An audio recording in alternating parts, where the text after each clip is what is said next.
ओम नमो भगवते वासुदेवाय. सार्थ सुबोध ज्ञानेश्वरी. लेखन व वाचन सौ मनीषा भास्कर अभ्यंकर, महाराष्ट्र, मिरज 416410. अध्याय 18. मोक्ष संन्यास योग. ज्ञानदेवांची विनम्रता. ओवे आहेत 1765 ते 1770. आपण सद्गुरु कृपेमुळे मराठीत ग्रंथ लिहू शकलो असे ज्ञानदेव सांगत आहेत. वाचूनी पढे ना वाची, ना सेवा ही जाणे स्वामीची, ऐशी या मज ग्रंथाची योग्यता के असे.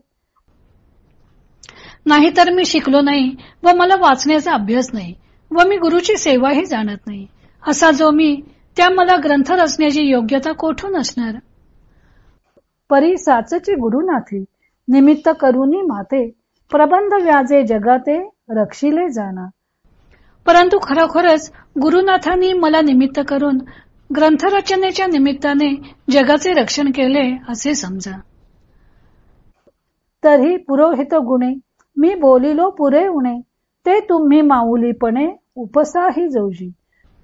तरी गुरूंचा पुरोहित म्हणून मी काही कमी जास्त बोललो असेन ते तुम्ही श्रोत्यांनी माऊलीप्रमाणे सहन करावे.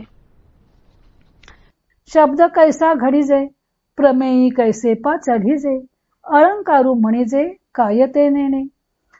शब्द कसा बनवावा, चढत्या प्रमेयाने व्याख्यान कसे करावे, साहित्यशास्त्रातील अलंकार म्हणजे काय ते मी जाणत नाही.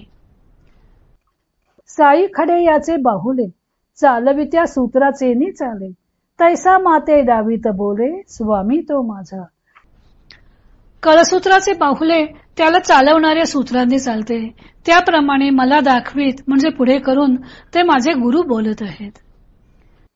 या लागी मी गुणदोष विषयी क्षमा विना विशेष, जे मी संजात ग्रंथलो देख आचार्य की.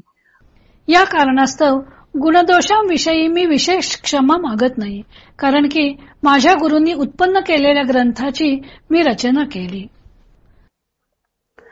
प्राणीमात्रांवर दया करण्याच्या हेतूने निवृत्तीनाथांनी आपल्या मुखातून शांती रसाची वृष्टी केली, तोच हा गीता ग्रंथ असे म्हणून ज्ञानदेवांनी आपल्या ग्रंथाचे कर्तृत्व सद्गुरु चरणी अर्पण केले आहे.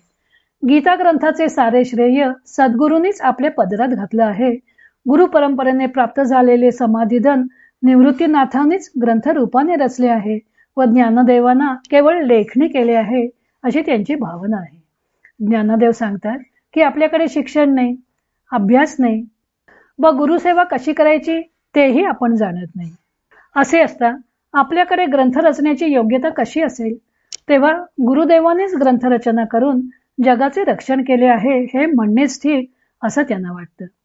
वास्तविक ज्ञानेशांनी तत्वज्ञानात्मक काव्यग्रंथ लिहून टीका ग्रंथ कसा असावा याचे उदाहरणच प्रस्तुत केले आहे. आज तागायत ज्ञानेश्वरीच्या तोडीचा ग्रंथ झालेला नाही. आपण जे बोललो ते गुरूंचा पुरोहित म्हणून बोललो. जसे यज्ञकर्म करत असताना पुरोहित यजमानाच्या वतीने अग्नीत आहुती देतो, त्याप्रमाणे गुरूंनी आरंभलेल्या या यज्ञात आपण केवळ पुरोहित म्हणून आहुती देत आहोत असं ते सांगत आहेत. गुरूंच्या वतीने बोलत असता काही कमी जास्त झालं असेल तर त्यांनी श्रोत्यांची माफीही मागितली आहे.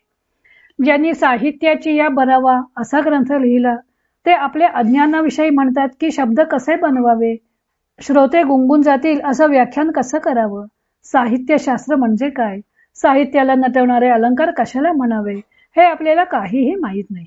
आपण म्हणजे कळसूत्री बाहुले आहोत. सद्गुरूंच्या हातात त्या कळसूत्राचे दुसरे टोक आहे. त्यामुळे ते जसे सूत्र हलवतील तसे आपण बोलत आहोत. मनुष्य जेव्हा कर्तृत्व स्वतःचे समजतो त्यावेळी तो आपल्या गुणदोषांविषयी क्षमा मागतो. परंतु आता ज्ञानेश्वरी या गीता ग्रंथाची रचना सद्गुरूंनीच केली असल्यामुळं आपल्याला त्यातील गुणदोषांविषयी क्षमा मागण्याचे कारणही राहत नाही असं ते सांगत आहेत. पुढे त्यांनी श्रोत्यांची स्तुती केली आहे. तो भाग आपण उद्या पाहू.